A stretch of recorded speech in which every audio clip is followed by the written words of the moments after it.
The trade war between Trump and China is not about tariffs.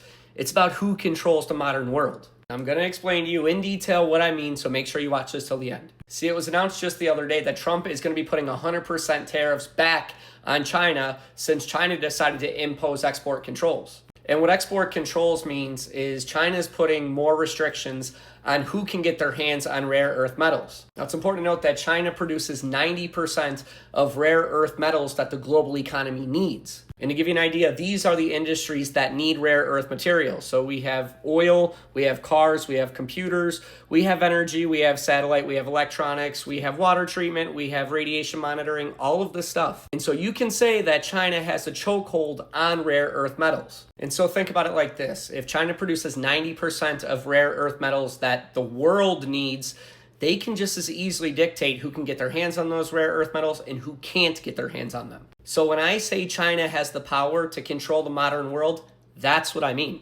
We know that China and the United States have been in a trade war since Trump got into office. And the problem that the United States has is since China controls so much of the world's rare earth metals, they have a big bargaining chip when it comes to pulling trade away from the United States, because they can simply put in trade deals with other countries that say, hey, if you want to do business with us rather than the United States, we'll cut you in on some of these rare earth metals. And if you think the government shutdown is bad, imagine what would happen if China kept pulling trade partners away from the United States and made it so that we weren't doing business with a lot of countries anymore. Because that's the power they have in controlling rare earth materials. And it's not just about the trade war with the United States either, because if China controls rare earth materials and 90% of the global economy that needs rare earth materials, they can simply cut countries out whenever they want to. So you can forget about the United States being the world superpower. Most, if not all, trade would have to go through China. Don't forget that China's already been nipping on the heels of the United States for the past 5 to 10 years,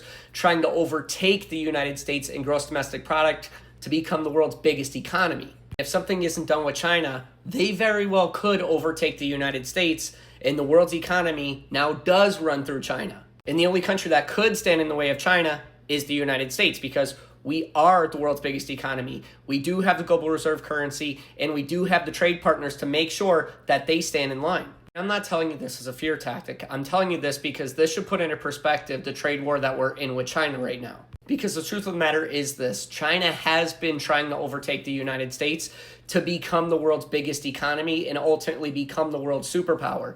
That doesn't bode well for the rest of the world, because we know how China runs things. Being that they control this, which ultimately controls all of this, should tell you just how important this trade war really is.